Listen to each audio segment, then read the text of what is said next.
আমার হাজবেন্ড চায় আমি ছোট কালো টিপ দেই কপালে, শুধু হাজবেন্ডের সামনে কি টিপ ব্যবহার করা যাবে? মানত করা নামাজ কি সব একসাথে পড়তে হবে নাকি সময় পেলে একটু একটু করে পড়তে হবে? আমার ছেলের বয়স প্রায় 2 মাস, ছেলের পেশাব গায়ে কাপড়ে লাগে, এই অবস্থায় নামাজ কিভাবে পড়বো? ফরজ গোসল করার পর কাপড় ধোয়ার সময় শরীরের কাপড়ের পানি পড়লে কি আবার গোসল করতে হবে? আমার ব্যাংক অ্যাকাউন্ট থেকে কিছু সুদ জমা হয়, যেহেতু সুদ হারাম সেহেতু আমি সুদগুলো কোথায় দিতে পারি? কাজা নামাজ আদায় করার জন্য কি একামত দেওয়া লাগে? হাত কেটে গেলে হাতের কাটা অংশ না ভিজিয়ে উজু করা যাবে কিনা? প্রতিদিন চুল না ভিজিয়ে গোসল করলে কি উজু গোসল শুদ্ধ হবে? আমার ঠান্ডা জনিত সমস্যা আছে। গুল ব্যবহার করার বিধান দয়া করে জানাবেন। দাফন সম্পন্ন করার পর 3 দিন পর্যন্ত কবরে পানি দেওয়া যাবে কিনা? নামাজের সম্পূর্ণ মনোযোগী হওয়ার উপায় জানাবেন। চলুন তাহলে আমরা প্রশ্ন উত্তরের আলোকিত ভবনে প্রবেশ করি। সাইফান শেখ আপনি লিখেছেন, মানত করা নামাজ কি সব একসাথে পড়তে হবে নাকি সময় পেলে একটু একটু করে পড়তে হবে? এখন মানত আপনি কি ধরনের করেছেন?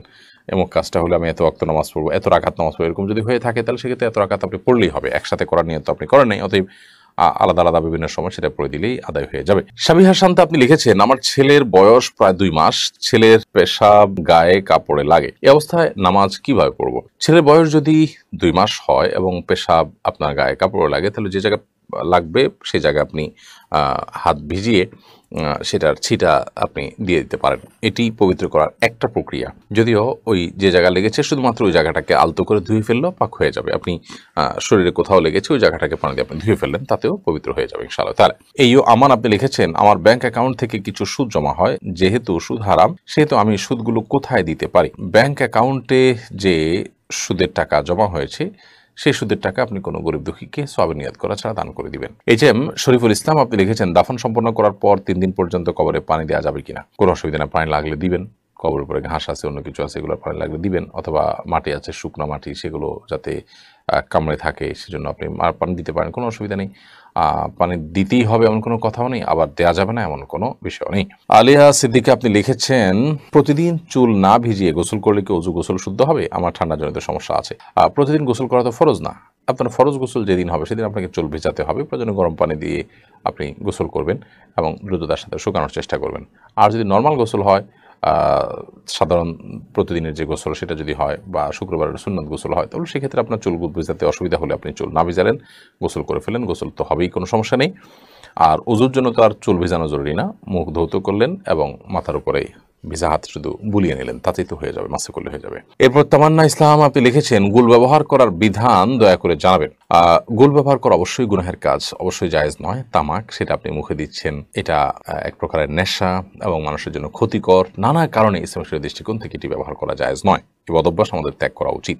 এমডি হেলাল আহমেদ লিখেছেন, কাজা নামাজ আদায় করার জন্য কি একামত দেওয়া লাগে? কাজা নামাজ যদি আপনি কয়েকজন মিলে আদায় করেন তাহলে সেক্ষেত্রে অবশ্যই একামত দিয়ে জামাতের সাথে আদায় করবেন। নবী করিম সাল্লাল্লাহু আলাইহি ওয়াসাল্লামের জীবনে একবার ফজর নামাজ কাজা হয়েছিল সফরে, সবাই ঘুমিয়ে পড়েছিলেন, ওই একবারই কাজা হওয়ার ঘটনা আমরা জানি তার নামাজ, এবং সেটি তিনি আদায় করার সময় আজান একামত দিয়ে যথারীতি সবাইকে নিয়ে জামাতে নামাজ আদায় করেছেন। আর যদি একাকী হয় তাহলে সেক্ষেত্রে আপনি আপনার মতো আদায় করবেন। শায়লা নাহার আপনি লিখেছেন, মহিলার কি মিডিয়াম শব্দ করে কোরআন তেলাওয়াত করতে পারবে? তাতে কি পাপ হবে? যদি গায়রে মাহরাম কারোর কানে আওয়াজ যাওয়ার আশঙ্কা না থাকে, আপনি আপনার বাসায় আছেন, কক্ষে আছেন, আপনি উচ্চস্বরে তেলাওয়াত করতে পারেন, কোনো অসুবিধা নেই। আপনার আওয়াজটা গায়রে মাহরামের কানে না পৌঁছালেই হলো, আপনি উচ্চস্বরে তেলাওয়াত করতে কোনো এই দৃষ্টিকোণ থেকে বিধিনিষেধ নেই। সায়রা মাহবুব আপনি লিখেছেন, কেউ কেউ বলেন নবীজি নাকি রাত দুধ পান করেননি, রাতে নাকি দুধ পান করা যাবে না, এই কথাটা কি সঠিক? না, কোরআন হাদিসে এরকম কোনো কথা আছে বলে আমার জানা নাই যে রাতে দুধ পান করা যাবে না, দিনে পান করতে হবে। দুধ হালাল জিনিস, রাতে দিনে যে কোনো সময় আপনি পান করতে পারেন। এর জন্য স্বাস্থ্যগত কোনো বিশেষ নির্দেশনা থাকে এটা ভিন্ন বিষয়।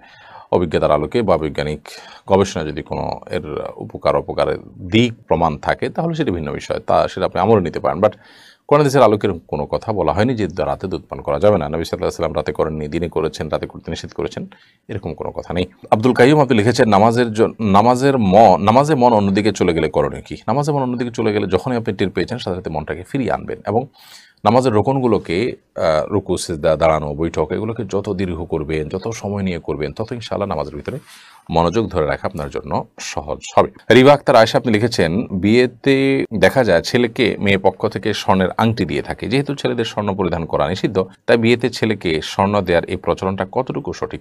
স্বর্ণের আংটি দেয়া মানে সে পড়বে এমন না, স্বর্ণের আংটি সে বিক্রি করে টাকা নিতে পারে, তার স্ত্রীকে, তার মাকে, বোনকে, অন্য কাউকে দিতে পারে, সে অপশনটা যেহেতু খোলা আছে সেই হিসাবে দেওয়া যায়। আর যদি মনে হয় যে ছেলের ভিতরে সে হিতাহিত জ্ঞান নাই, বরং আংটি দিলে সে নিজে পড়তে পারে, তাহলে সেক্ষেত্রে এরকম জায়গায় আংটি দেওয়া উচিত না। সেখানে এই উপহার দেওয়া থেকে বিরত থাকতে হবে। আমার দেশে বেশিরভাগ মানুষেরই এই হিতাহিত জ্ঞান না থাকার কারণে এটা দেয়া থেকে বিরত থাকা উচিত। আর যদি এমন হয় যে না ছেলে পড়বে না, বা তাকে জানিয়ে দেওয়া যায় যেটা তোমার জন্য পড়া নিষিদ্ধ শরীরের দৃষ্টিকোণ থেকে, তোমাকে উপহার দিলাম, তুমি অন্য কিছু বা অন্য কাউকে দিও অথবা কিছু করো, সেটা বেটার। কিন্তু এগুলো বলা বলে আসলে করা হয়ে ওঠে না, বা এটা বলাটা নানা দিক থেকে জটিলতা তৈরি করে। এই জন্য সে এই স্বর্ণের আংটি ব্যবহার করে হারামে লিপ্ত হতে পারে, সে আশঙ্কা থাকলে বিকল্প কোনো পথ দেখা উচিত উপহার দেওয়ার জন্য। মোহাম্মদ নাজির হোসেন লিখেছেন, ফরজ গোসল করার পর কাপড় ধোয়ার সময় শরীরের কাপড়ের পানি পড়লে কি আবার গোসল করতে হবে? ফরজ গোসল করার পর কাপড় ধোয়ার সময় যদি পানি ছিটে এসে কাপড়ে লাগে কোনো অসুবিধা নেই, তার জন্য আলাদা গোসল করতে হবে না। যদি নাপাক কাপড় এবং নাপাক কাপড়ের নাপাকির অংশ এসে লাগে তাহলে শুধুমাত্র পায়ের অংশ ধুয়ে ফেললেই চলবে যদি ওখানে লাগে।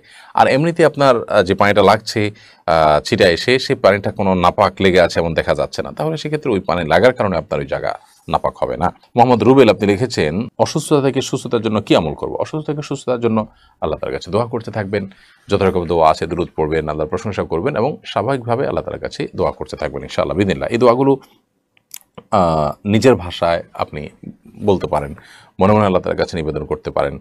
তবে দুরূদ, ইস্তেগফার, দোয়া ইউনুস এই আমলগুলো করে করে আল্লাহ তাআলার কাছে দোয়া করাটা দোয়া কবুলের ক্ষেত্রে অনেক বেশি সহায়ক ভূমিকা রাখে। এরপরে রুহুল আমিন লিখেছেন, সুন্নাত নামাজের তৃতীয় রাকাত ও চতুর্থ রাকাতে সূরা ফাতিহার সাথে অন্য কোনো সূরা মিলাতে হবে কিনা? সুন্নাত নামাজের তৃতীয় এবং চতুর্থ রাকাতে সূরা ফাতিহার সাথে অন্য কোনো সূরা মিলাবেন কিনা, ফুকাহাদের মধ্যে একাধিক মত আছে এই বিষয়ে। তবে আপনার 4 রাকাত বিশিষ্ট যে সমস্ত সুন্নাত নামাজগুলো আছে সেগুলো অনেক ফুকাহাদের মধ্যে 2 রাকাত করে পড়া উচিত। 4 রাকাত একসাথে পড়েন তাহলে সূরা ফাতিহার সাথে অনেক ফুকাহাদের মতেই আপনি অন্য সূরা মিলাবেন।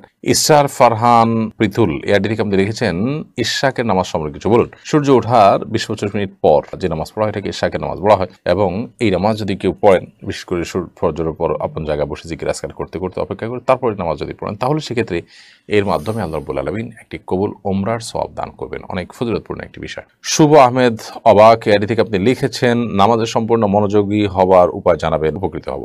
নামাজে পরিপূর্ণভাবে মনোযোগের জন্য প্রথমত নামাজের যথেষ্ট আগে থেকে অন্য সব বিষয় থেকে আপনি ফারিগ হয়ে নামাজের জন্য ফ্রি হয়ে যান। সকল ব্যস্ততা থেকে ফ্রি হয়ে মসজিদে আগেভাগে চলে আসেন, একটু বসেন, অপেক্ষা করেন নামাজের জন্য। এবং দ্বিতীয়ত হলো, নামাজের যে দোয়া সূরা কেরাতগুলো পড়ছেন সেগুলোর অর্থটা একটু বোঝার চেষ্টা করুন এবং সেগুলো মনে মনে চিন্তা করার চেষ্টা করুন। তৃতীয়ত, নামাজের যে রোকনগুলো আছে সেই রোকনগুলোকে যতটুকু সম্ভব একটু লম্বা সময় নিয়ে ধীরে ধীরে ধীরে ধীরে করার চেষ্টা করুন, তাহলে ইনশাআল্লাহ নামাজের ভিতরে মনোযোগ আসবে, আল্লাহ চাইন তো। মোহাম্মদ নাজিমুদ্দিন লিখেছেন, হাত কেটে গেলে হাতের কাটা অংশ না ভিজিয়ে উযু করা যাবে কিনা? হাতের কোথাও কেটে গেছে, পায়ের কোথাও কেটে গেছে, তাহলে যে জায়গা কেটে গেছে ওই জায়গাটা আপনি ব্যান্ডেজ দিয়ে রেখেছেন, তাহলে অন্য অন্য জায়গা ধোবেন, জাস্ট ব্যান্ডেজের উপর দিয়ে ভেজা হাত মুছে নেবেন, তাতে হয়ে যাবে। আর যদি ব্যান্ডেজ দেওয়া না থাকে, খোলা থাকে, তাহলে সেক্ষেত্রে ওখানে পানি লাগলে যেতে অসুবিধা হবে, অতএব তার বাইরের অন্যান্য সব জায়গাগুলো ধোবেন, জাস্ট ওই জায়গাটায় আলতাভাবে আপনি রাখবেন এবং সম্ভব হলে তার উপর দিয়ে ভিজা হাত বুলিয়ে নেবেন। জাস্ট এতটুকু ভিজা হাতকে ঝেড়ে তারপর একটু বুলিয়ে নেবেন, ইনশাআল্লাহ একটু যথেষ্ট হবে। আবার আপনার জন্য কষ্ট হয় এইভাবে একদম লাগায় লাগায় আপনাকে ডলতে হবে এমনটা জরুরি না। আমার হাজব্যান্ড চায় আমি ছোট কালো টিপ দেই কপালে, শুধু হাজব্যান্ডের সামনে কি টিপ ব্যবহার করা যাবে? আপনি হাজব্যান্ডের সামনে সৌন্দর্যের জন্য অবশ্যই টিপ ব্যবহার করতে পারেন, তিনি যদি ছোট কালো টিপ দিতে পারেন কোনো অসুবিধা নেই, এটা দিতে পারেন।